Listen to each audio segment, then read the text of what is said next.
The moment you show your anger, you've already lost the battle, even if you win the argument. If you're tired of that burning knot in your stomach and the shaking hands that follow every conflict, listen closely. You aren't being strong. You're just a prisoner to your own pulse. You think you're a lion, but you're actually just a man waiting for the next spark to ignite your fuse. Today, I'm going to share an ancient secret of silent control through the story of Elias and the inkwell. This isn't just a story. It is the blueprint for anyone who feels they are carrying a weight they never asked for. But there is a hidden reason why most people fail to stay calm. A psychological trap that Elias discovered in the most unlikely place, which I will reveal in a moment. By the end of this video, you will have a 10-second mental ritual to turn your mind into a still surface that no provocation can ripple, allowing you to reclaim your authority and finally find the peace you've been burning through. However, before you can use this ritual, you must understand the invisible burden that is currently destroying your health from the inside out, something we are about to uncover. Elias leaned back, his voice still echoing off the mahogany walls of the boardroom. He'd won the argument, crushing the opposition with logic, but as the silence settled, he saw a collective recoil in his colleagues' eyes. The lion had roared, yet he felt strangely like he was the one trapped in a cage. Beneath his tailored suit, a permanent knot tightened in his stomach, a sharp, twisting reminder that winning this way came at a steep price. But here is the truth Elias didn't know yet. That knot wasn't just stress. It was the physical weight of stones he was carrying for people who didn't even care about his peace. His hands, usually steady, now shook with a traitorous pulse. He was structurally compromised by the weight of his own temper. At night, the day's battles replayed like a broken record, and the clever insults he'd hurled felt like ash in his mouth. He'd trade every win for just 1 hour of dreamless sleep. Most people think this exhaustion is just part of the job, but there is a specific mental smog that occurs when you carry others' expectations. A smog that Elias would soon learn how to clear with a single realization.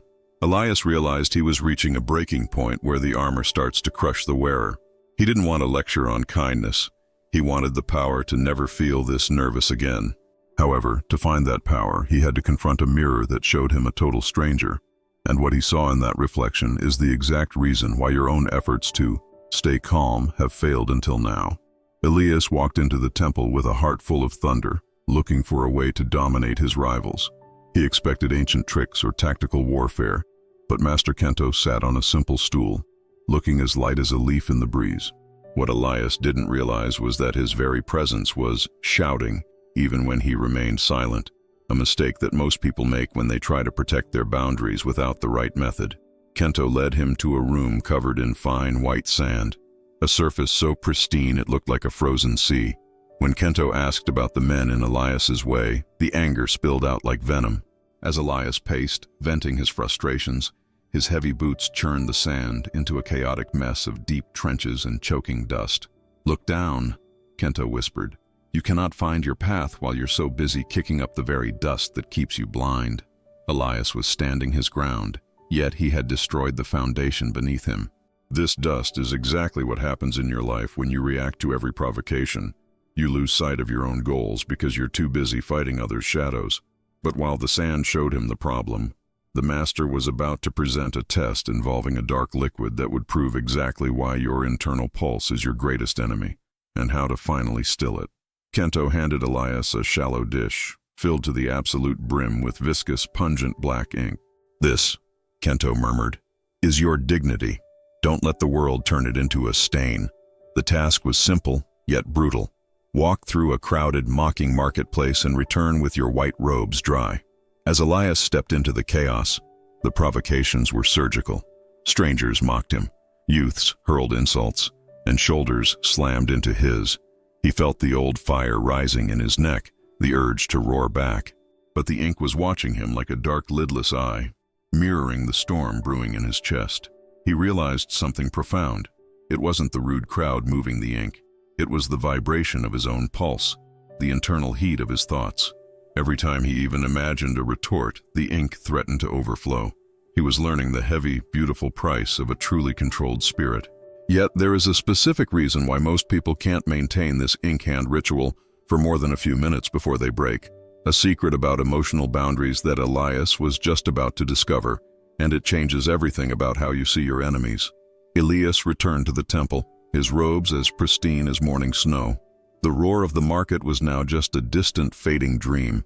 He stood before Kento, offering the dish of ink, now as still as a frozen lake, reflecting his own face with a crystalline, razor-sharp focus. He finally understood. His power didn't come from the noise he made, but from the silence he kept. The loudest mind always loses the game, Kento whispered, but the silent heart owns the board. In that moment, a rusted lock snapped in Elias's chest, and the permanent knot in his stomach finally unraveled. He was no longer a prisoner of his pulse. He was the conductor of the symphony. Now, it is your turn to master the inkwell ritual.